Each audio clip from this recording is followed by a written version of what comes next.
Okay, so just finished watching episode 3 of Smallville season 10 titled Supergirl.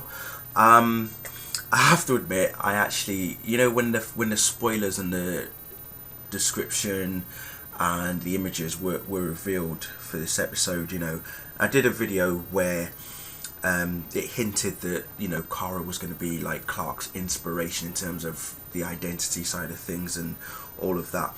And I'll admit that I did sort of jump the gun, but however, there were still parts of the episode where it made me think that, why is it Kara knows so much of this dark force that has arrived on Earth more than Clark does? How did Jor-El even inform Kara about this dark force? But I guess that's the whole plot hole thing that we can't really go into unless the producers and writers come up with their reason for that.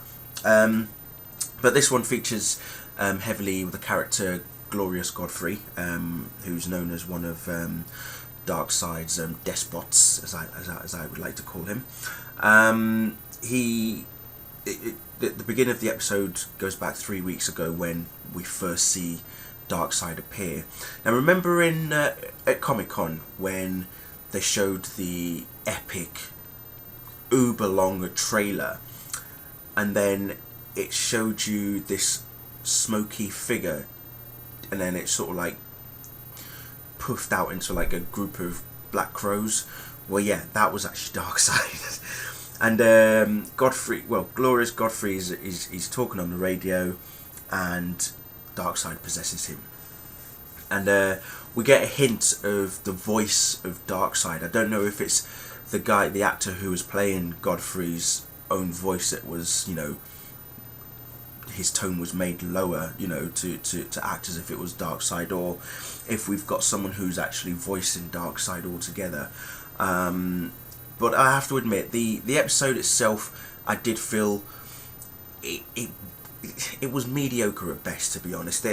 There were certain bits of this episode that I think were not needed, like Oliver, for example. There was no need for Oliver to be in this episode because it was pretty pointless. Although yes, the end he's revealed something, but throughout the episode, I mean, I know he was only in it for a few moments, but I still think there was no need for him. I mean, there was even a bit of him going to church. We've got him realising that he's pretty much in danger. I just think that Oliver angle was just chucked in there just for the sake of it. So yeah, Clark and Lois, Lois has returned from Africa, and at this point we see Godfrey giving, his speech, talking about his book and the vigilantes and how they're all hiding in the shadows and everything. And then when he reveals his massive billboard poster for his book, I tell you what, right? The budget must be really tight for this episode, because the effects for the crane hitting the billboard and dropping, yeah, that was just weak. I'm sorry, that was totally weak. But then along comes Kara. Okay, now although this episode was called Supergirl, the word Supergirl was never mentioned, which the producers did kind of hinted wouldn't happen. But I'll tell you one word that was mentioned: Power Girl. Okay, Lois said the word Power Girl. Alright, so we didn't get Supergirl, but we got Power Girl. If you know why I keep saying Power Girl, if you know your DC Comics characters, you'll know why I keep saying that. If you don't know your DC Comics characters, well, that's not my problem. But yeah, she first of all said Uber Girl, then Power Girl, and then was it Mega Girl was the next one, I think. Yeah, I thought that was actually quite interesting. But yeah, as I say, Kara seemed to know a lot about this dark force, and there was also a moment where, again, goes back to the whole inspiring Clark thing, where again she's teaching Clark how to fly.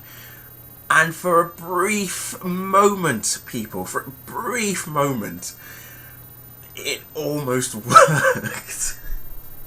I actually laughed when he sort of took flight, but then it didn't get very far.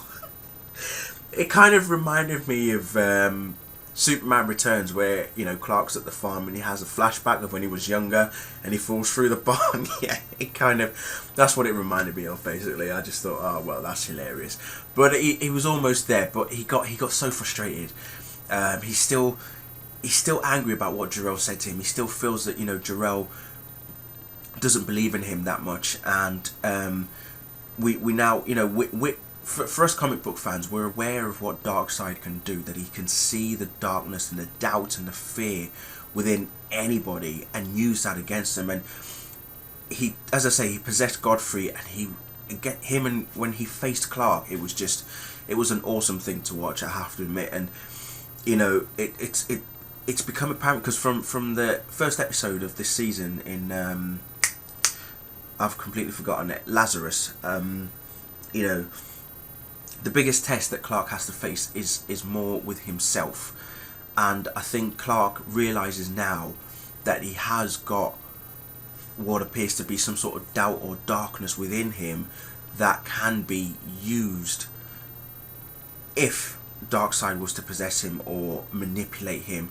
You know, I was more thinking along the lines, you know, as I said, if you've watched your Superman, Batman, Apocalypse, and you've read Superman, Batman, Supergirl, there was that hint of the whole darkness within the hero kind of thing.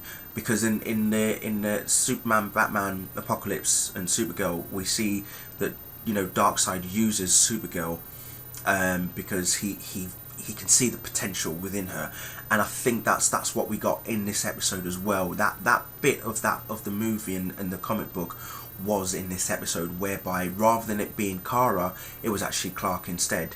So that was actually quite a good touch.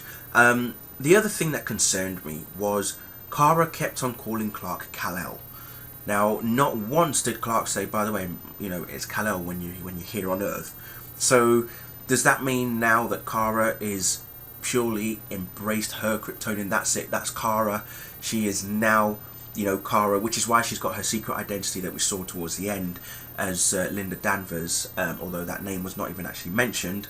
But, you know, she was telling Clark, you know, this is my, you know, I can't be in the limelight as a hero all the time, you know, I've got to have another side to me. But the reason why she's got the secret identity is so that she can face this darkness on her own, and not have Clark, you know, put himself in danger kind of thing. And I'm thinking, well, that's very brave of her, but still, how the hell does she even know about Darkseid?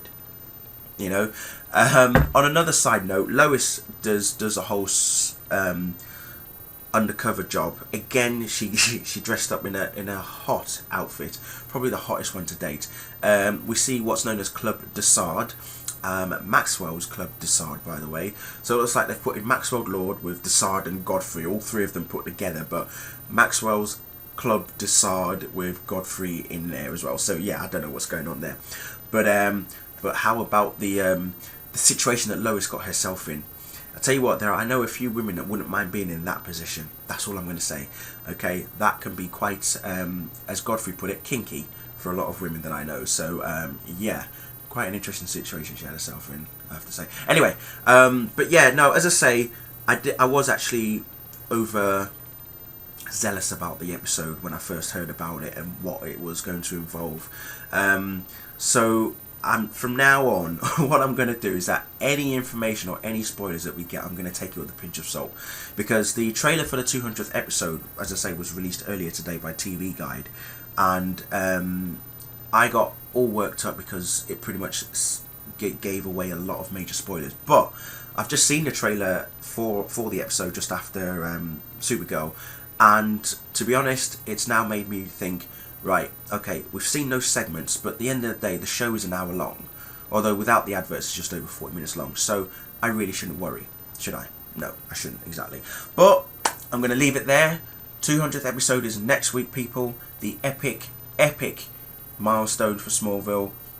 200 episodes. Never thought it would happen. Can't wait. Homecoming is coming home. Good night, and thank you.